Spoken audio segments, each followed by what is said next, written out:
Je dis que la vie, c'est un voyage. La vie est un combat aussi. Au Cameroun, après le Cameroun, Monseigneur Kucheroussé nous a envoyés au Congo, à Brazzaville. J'ai fini le petit séminaire, j'ai fait le stage aussi, parce qu'après le séminaire, il faut faire un petit stage. On m'a retenu après l'ordination. Donc tu vois la photo là-bas, derrière moi, je sais mes amis. Et vous savez que j'ai été ordonné prêtre, 3 amis. Georges Singa, Émile Okumu et Joseph Ngui. Et voilà, c'était un jour solennel, jour d'émotion. Nous étions ordonnés dans la basilique Sainte-Anne du Congo. Nous étions 3. Mais nous étions vraiment accueillis dans la paroisse. Il y avait du monde. Nos amis, nos parents de Potopoto, de Bakongo, il y avait du monde de la ville, de Wenzé. Et donc Barthélemy Boganda, qui a été ordonné le 27 mars 1938. C'est le premier prêtre ordonné à Bangui par Monseigneur Grandin. Le deuxième, c'est l'abbé Albert Lingo, qui a été ordonné non pas à Bangui, mais à Brazzaville.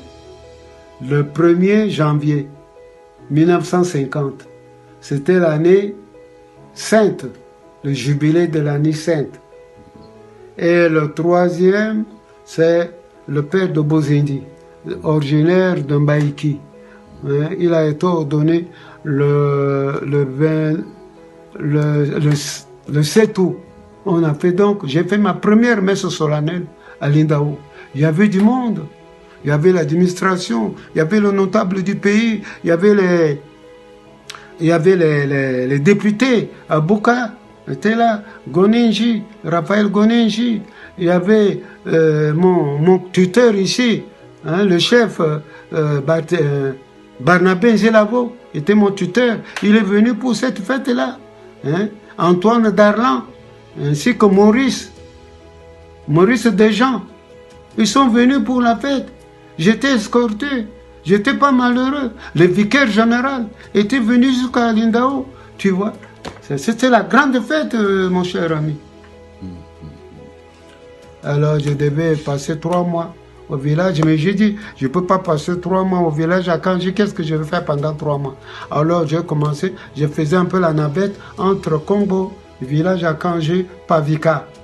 C'est à ce moment-là que Monseigneur m'a dit, mais tu avais pensé de faire une paroisse à Congo? J'ai dit, mais oui, je suis en train de préparer. C'est à ce moment-là quand j'ai commencé à préparer la fondation de Congo.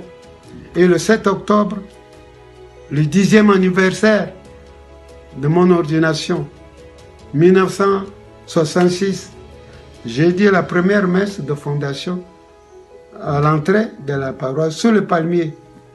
Oui, et c'est là que j'avais commencé avec les catéchumènes, avec les chrétiens. Tout le jeudi, ils venaient m'aider pour travailler. Petit à petit, j'ai construit une paillote, une case paillote. La pluie pouvait entrer comme elle voulait. Le vent aussi. J'ai commencé à dormir dans une cabane. Tu verras la photo, tu as d'ailleurs vu la photo. Mais j'ai dit, il faut construire. Le début était dur parce que beaucoup croyaient que je venais pour prendre leur terrain. Mais avec le temps, avec le dialogue, avec les entretiens, le contact humain, ils m'ont compris. Et ils m'ont laissé. Et je peux avoir au moins 8 à 10 hectares. Et j'ai commencé à délimiter en plantant des tecs. Le grand tech que tu vois à Kombu. Tu as vu le tronc. Ça fait déjà au moins 30 ans et que j'étais stimulé pour travailler. Bokassa est venu un jour me voir pour voir vraiment ce que je faisais à Congo. Il m'a félicité. Il m'a donné une Land Rover Il m'a donné une enveloppe.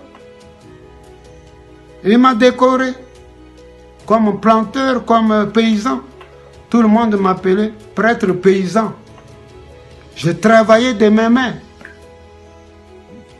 Je travaillais de mes mains. J'ai planté beaucoup d'arbres fruitiers, beaucoup de teck, le mélina et tout ça. Ensuite, je faisais un peu de tout. Les arachides, le maïs, le riz, et même le sorgho, le sésame. Ça me donnait de l'argent. Ah oui. Et tu savais bien quand tu étais encore petit, c'est là que tu as eu ta première communion. À l'âge de, tu as eu ça à l'âge de 5 ou 6 ans. Ainsi que ta sœur, Rosa. Je me souviens de l'école aussi. Mais oui, et c'est là que tu as fait l'école de Congo. Une école en bois là. Tu vois bien, non? Si tu sors d'une pauvre école, tu ne sors pas d'une haute école, hein? Et vous souffrez, vos bancs étaient quelquefois de troncs d'arbres. La chapelle sous laquelle Bokassa est venu, on a prié ensemble. C'était une chapelle en paillote. Et il n'y avait pas de banc, il y avait de troncs d'arbres. Bokassa s'est mis sur le tronc d'arbre.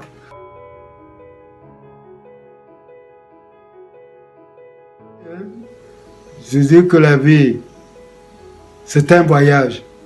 La vie est un combat aussi.